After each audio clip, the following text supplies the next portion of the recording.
Hi everyone, my name is Tara Westwell and today is Tuesday, which means it's time to discuss our book of the week, which is Make Me a Monster by Kalynn Bayron.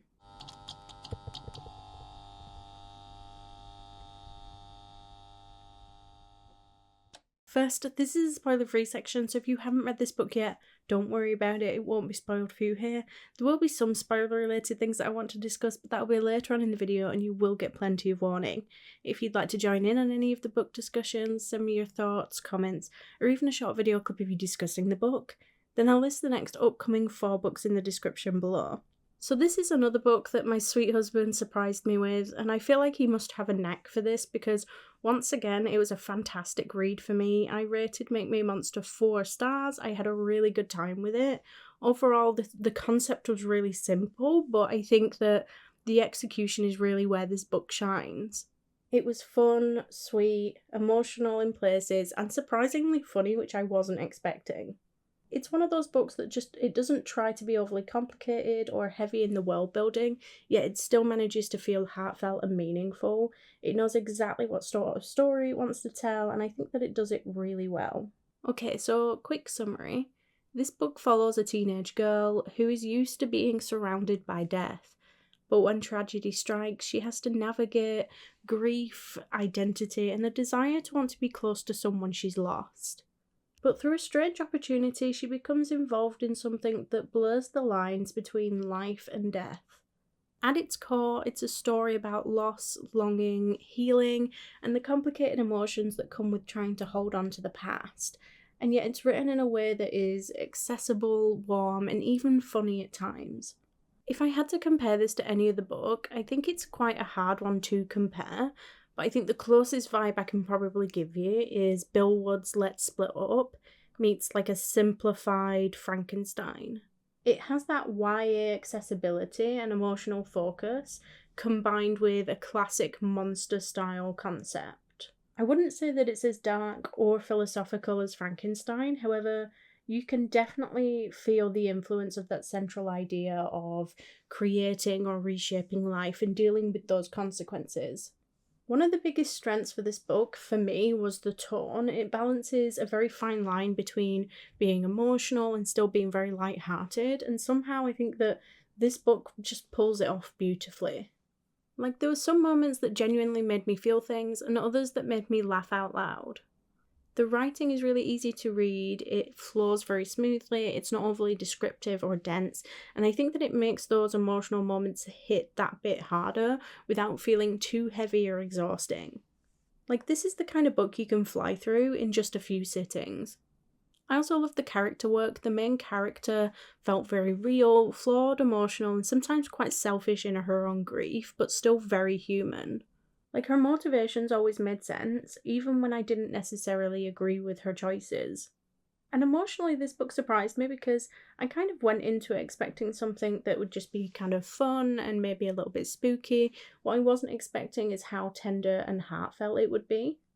There were some genuinely soft and emotional moments that I think were done very well.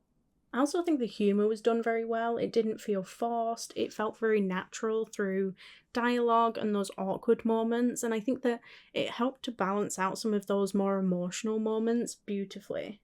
At first it was a little bit slow to get into and to start, but once I got into it, I really enjoyed it. So overall, Make Me a Monster gets 4 stars from me.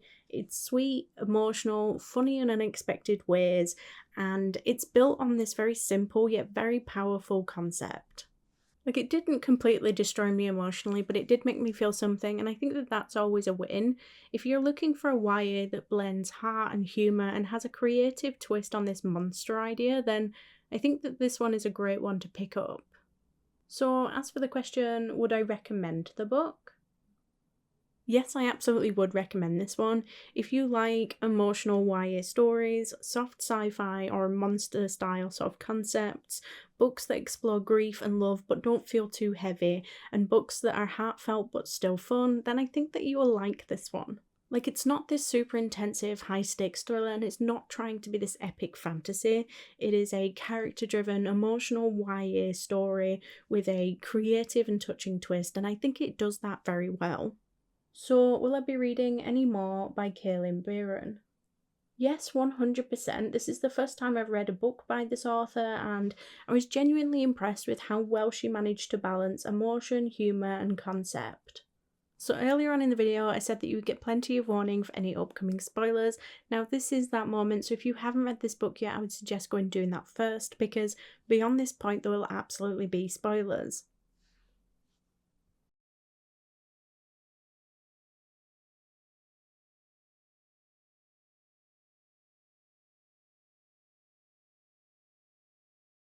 I think that the emotional core of this book really lies with Mecca's grief and her desperation to be close with her boyfriend Noah again, as well as her family, and I think that it was handled beautifully. I don't think it was too overly dramatic, it felt raw and messy. I think that this concept of reviving someone is always a morally complicated idea, and I like the fact that the book didn't shy away from that. I always seem to be asking, is this about love or is this about a refusal of letting somebody go? And I think it was that tension that made this book emotionally gripping for me. There were moments where I felt genuinely torn for the main character because on one hand I could see why she wanted this so desperately, but on the other hand you could see from miles away that there was no possibility that this could end perfectly, and that sense of inevitability really hangs over the whole story. I think that the humour throughout actually makes those emotional moments hit that bit harder, because just when you think that you are safe and comfortable, the book reminds you why this whole situation is heartbreaking. I also like how the story didn't wrap everything up in this perfect and unrealistic way. Like, it was emotional yet hopeful, and it kind of acknowledged that sometimes the healthiest ending isn't necessarily the one that you want. And honestly, I think that's why I enjoyed the book as much as I did. Like, it could have easily have gone full tragedy or full sugar happy ending, but instead it chose something that was much more grounded in between. But let me know what you thought. Did you enjoy the book? Next week we're discussing Chase Me by Tessa Bailey, so don't forget to get your thoughts and comments in by Sunday the 14th of December at the latest to be a part of the discussion. You can now do this on YouTube, TikTok, Instagram or Discord. The 6th of January we'll be discussing Hurricane Wars, but don't forget, if you do need a little bit longer to read a book, we do now list the next 4 books down below, along with the discussion dates.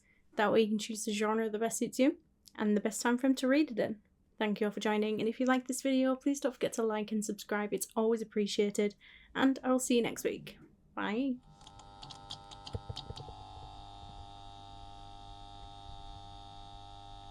If you like romance, fantasy, or even thriller, basically anything fiction book related, then I suggest you head on over to the channel's intro video, where you can find out more information on how you can take part in this online book club.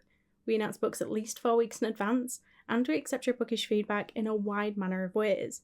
Post your comment below a video, send in a voice note, or even send me a short video clip of you discussing the book. Alternatively, you can just send me a direct message.